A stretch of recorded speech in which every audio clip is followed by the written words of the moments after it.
everyone, so it's time for some more of the Robber Hotzenplotz, and today we are joined by Cass and Bella, the owner of the hat. Between 8 o'clock and 8:30 in the evening, the wicked magician Petrosilia Zuckerman flew home from Buxtehude on his magic robe. He was ravenously hungry.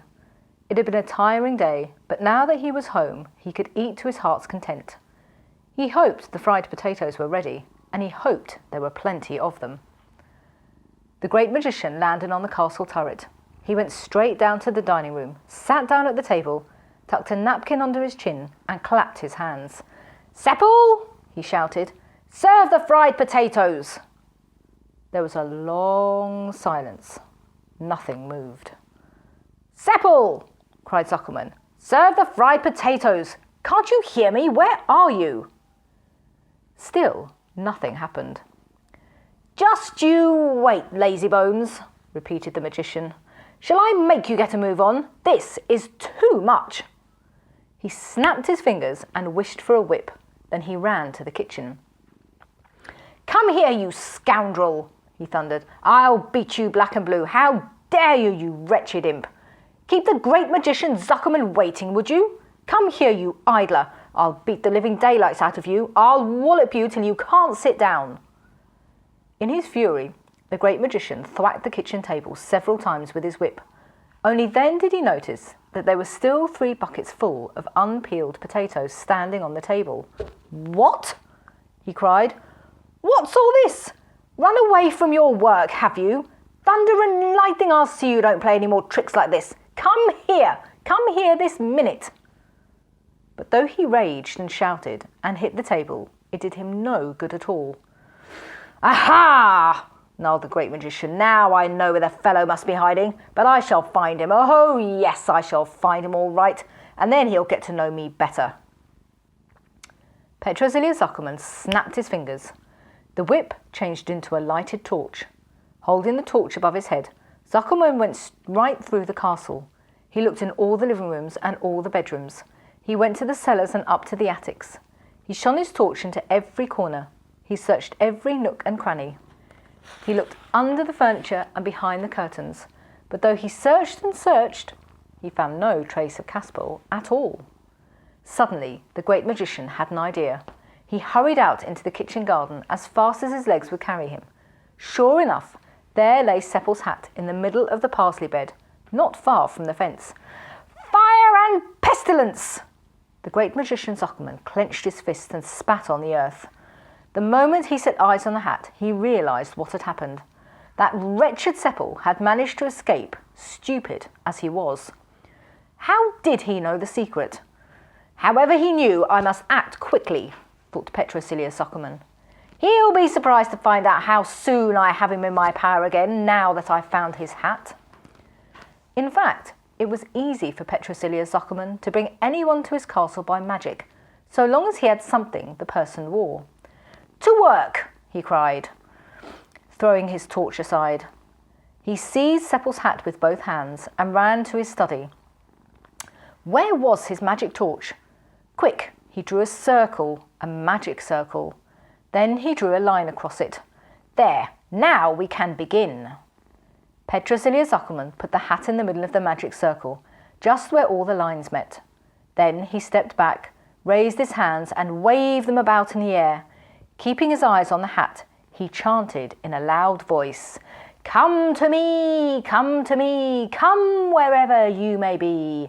Let the owner of the hat be here. Where the hat is, let the man appear. Abracadabra." Oh, there's the picture.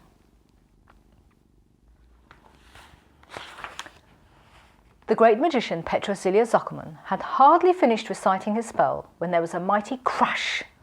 A bright flame shot up from the study floor, and in the middle of the magic circle, just where all the lines crossed, stood Seppel. The real Seppel, the one who owned the hat.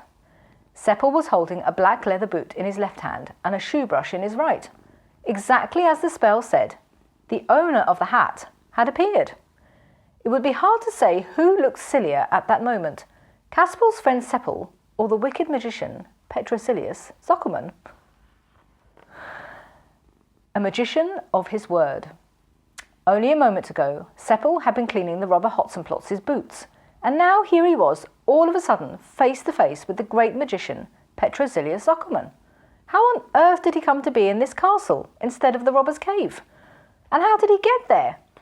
Seppel felt as dazed as if he had tumbled down from the moon. Petrozilius Zuckerman himself looked rather taken aback. What was this perfect stranger doing in his magic circle? Something must have gone wrong. Such a thing had never happened in all the time he had been working magic, and he had been working magic for 50 years at least. "Who are you, for goodness sake?" gasped the great magician. "Me?" asked Seppel. "Yes, you," spat Zuckerman. "And how did you get here?" "I've no idea how I got here, but I'm Seppel." "You're Seppel?" "Seppel, did you say? You can't be." "Why not?" "Why not?" growled Petrozilius Zuckerman. "Because you don't look a bit like Seppel. Let me tell you, I know Seppel. He was my servant. That hat over there." He pointed to Seppel's hat lying on the floor in the middle of the magic circle. "That's his hat." "That hat?" asked Seppel. Suddenly, light dawned on him. He had to laugh. "You'd laugh, would you?" cried the great magician. "What's the joke?" "Well, now I know what you mean. Who you mean? You mean Casper. Just like the Robber Hotzenplotz, he got me and Casper mixed up too." Petrozilius Zuckerman pricked up his ears. He made Seppel tell him how he and Casper had exchanged hats. Gradually, he realised how it had all happened. So, Hotzenplotz had sold him Casper, thinking that Casper was Seppel. A fine story. No wonder his magic spell with Seppel's hat could produce only the real Seppel, not the wrong one. "Sulphur and brimstone!" The great magician was foaming at the mouth. What a mess the Robber Hotzenplotz had got him into. But there was still a way out. All he needed was Casper's pointed cap. Then he could bring Casper there by magic too. He had to take care not to make Seppel suspicious. Petrozilius Zuckerman thought of a clever trick. "Do you think I'm going to believe that you're really Seppel?" he said. "Prove it." "Certainly," said Seppel. "Just tell me how." "Well, I'll believe you if you give me Casper's cap." "Casper's cap," said Seppel. "I can't do that." "Why not?" "Well, you see, the Robber Hotzenplotz has burned it." "Burned it?" cried Zuckerman. "That's right," said Seppel. "He threw it into the fire before my very eyes, from sheer spite." "Spite!" The great magician's fist crashed down on the table. "Stupidity! Idiocy! Oh, Hotzenplotz, you stupid imbecile! You'll drive me up the wall!" Petrozilius Zuckerman ran up and down his study several times, shouting with rage. Then he stopped in front of Seppel. "Whose boot are you holding?"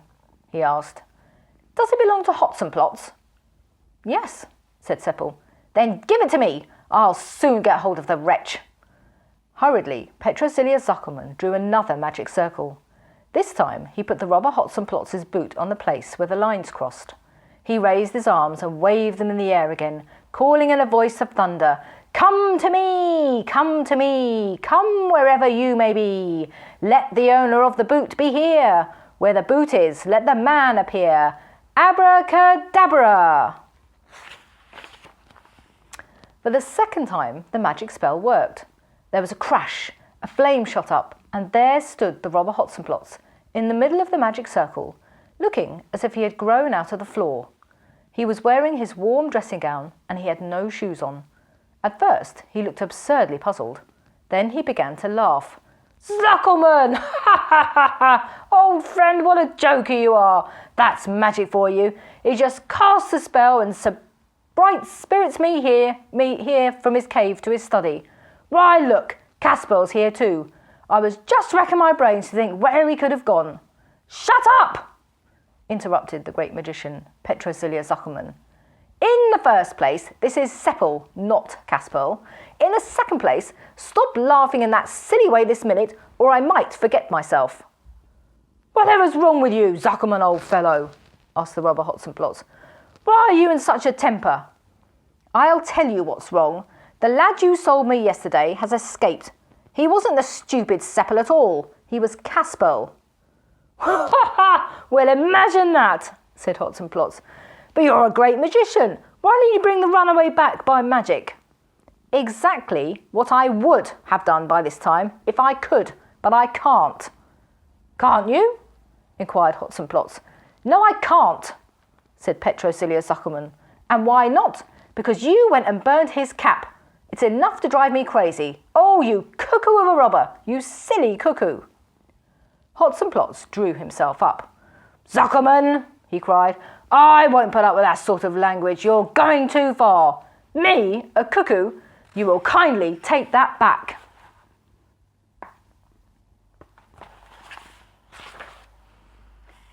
You think so? The great magician bared his teeth in a grin and snapped his fingers for his magic wand. If I called you a silly cuckoo, I was quite right. I'm a magician of my word. Abracadabra! He muttered a spell, and Hotzenplotz turned into a cuckoo, a real cuckoo, making frightened noises and hopping from one leg to another, flapping his wings. Nah, never thought of that one, did you? Mocked Zuckerman. Wait a minute, there's more to come. He snapped his fingers, and a bird cage appeared by magic. He seized the cuckoo and put it inside the cage. There, my friend, you can sit there and wonder what's to become of you. And now for you, Seppel.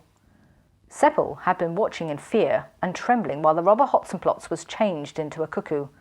Now the great magician turned to him. His heart fell into his boots. He felt sure that Petrosilia Zuckerman was going to cast the spell on him. However, he was wrong. Can you peel potatoes? Asked the great magician. Yes, said Seppel, who couldn't see where this question was leading. Good. Off you go to the castle kitchen then. When I come home tomorrow morning, I want to have fried potatoes. You can hang the birdcage up in the kitchen. Make Hotzenplotz sing to you while you work. When you've peeled 12 buckets full of potatoes and cut them into small pieces, you can lie down and go to sleep, but not before. What about you? Asked Seppel. I'm going to fly in my magic robe and look for Casper. He'll never slip through my fingers. I shall find him as sure as I'm the great magician Petrosilia Zuckerman, and then I shall make mince meat of him. And we shall have to find out whether he finds Casper or not next time. Bye, everyone.